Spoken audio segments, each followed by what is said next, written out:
So friends, in our fourth lecture, we had completed up to the 20 number question. Okay. So in today's lecture, let's start from 21 number question. The 21 number question is about the third term of symmetry expansion of the scalar potential in electrostatic. Okay. This is a multiple expansion question. Okay. If you see the solution, let's suppose this is a any charge material. Okay. And this is the volume charge. This is the volume charge. Okay, and we want to, and this is the origin also. This is the origin O. So if you want to find the potential at this point, we want to find the potential at this point. So what you have to do, we have to expand the scalar potential with the help of a Legendre polynomial. Okay, so the basic formula is this. This is the multiple expansion formula of a scalar potential. Okay, if you expand this is the first term, or you can say this is for the monopole expansion. This is the second term, this is the dipole expansion, dipole term, and this is the third term. Okay, so this is the correct answer. Okay, here this part is p2x, or we can say p2 cos theta, Legendre polynomial. Okay, now coming to the 22 number question. The question is about the average Poynting vector. Okay, that means he wants to find the direction as well as the magnitude. So here E is j cap, and along j cap direction, and h is along k cap direction. So as you know, this Poynting vector is the multiplication of E cross h. That means if you cross multiply E with h, the direction should be I cap direction. So let's see in which option the I cap is present. In this option only the I cap is present. Okay, but if you see the solution, if you want to find the magnitude of this question, there is a mismatch with this option. Okay, because here a 2 is missing. If you see the solution, here the solution, and if you cross multiply, and if you, as it is asked to find the average, that means 1 by 2 terms should be come, but there is no 1 by 2 term here. Okay, so 1 by 2 is missing here. Okay, so this is a question which was given as the grace mark.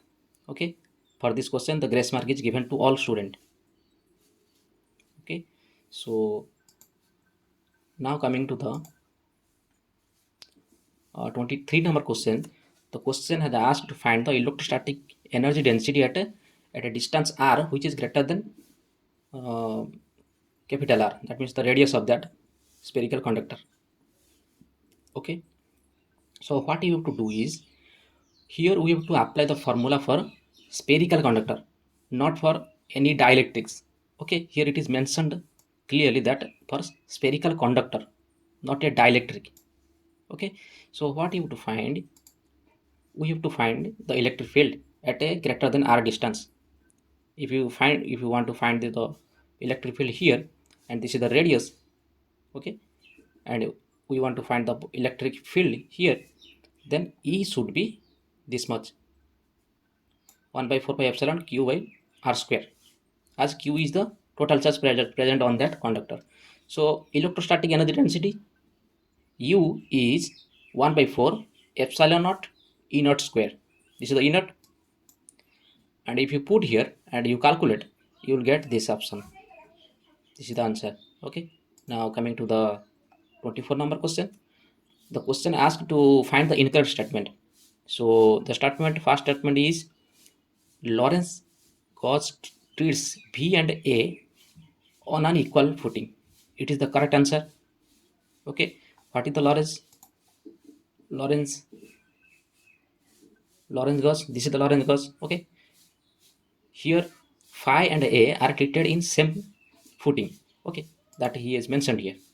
Okay, now coming to the option B, it is given the statement that the advantages of column gauge is that A can be easily calculated. No, it's the wrong answer, because del dot A is 0, and he is given the statement like the advantages of a Gauss law. This is not the advantages of Gauss law. This is the advantages of a Lorentz law. Lorentz Gauss. This law. This law has the advantages of what kind of advantages? That A can be easily calculated. Okay, that means in this equation, by applying the Lorentz Gauss, we can calculate the value of A, not from the Gauss, Coulomb Gauss. Okay, so now coming to the, so what is the option? Option B is the correct answer. Now coming to the 25 number question, it has given the electric potentials, electric scalar potential as 0, and whereas the vector potential is mu naught k by 4c ct minus mod x to whole to the power 2, and it is in the z cap direction. Okay, and it has asked to find the electric field and magnetic field as well. Okay, so what you have to find? Electric field and magnetic field. So let's see the solution. Phi is, or v is 0, and a is this quantity. Now we know E vector is minus del phi minus del a by del t. So as phi is 0, you put here, that means this quantity will be 0, and if you differentiate this quantity, that means this a, if you differentiate this with respect to time, then you will get this quantity, this electric field. Okay, with respect to time, you have to remember, you have to differentiate with respect to time. Here is the time term, so c will come, and c and this, there is a c in the denominator, both will be cancelled out, and the answer will be this. And coming to find the magnetic field, definition is del cross A. So you have to solve a matrix here, and as the A is along z cap direction only, so both x and y term, both x and y component of this uh, vector potential will be 0. So after multiplying and differentiating, you will find plus minus here.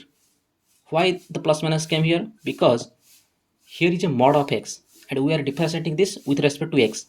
So mod of x has two value. It has a negative value and it has a positive value. That means mod x has a minus x as well as plus positive x. So for positive x, there will come in the negative sign will come. Okay, for negative x, the positive sign will come. So both value can be possible. So the option, in the option there is a positive and negative sign as well. Okay, and in alternative, if you want to find the solution quickly, and which is most necessary in competitive exam, so how will you find? We know that E equal to CB. Okay, so B will be E by C, and what is the value of E here? This is the value of E. If you put here the value of E, you will find minus mu naught k by 2c ct minus mod x j cap. But one problem is that you cannot find the direction in this question. But if you see the options, it is obvious that this option should be correct, but we don't know in which direction. But in this method, that is in this matrix solving method, you can find the direction as well. But in this method, you cannot find the direction. Okay, but you can find the magnitude. Okay, so the option A is the correct one. Okay, thank you.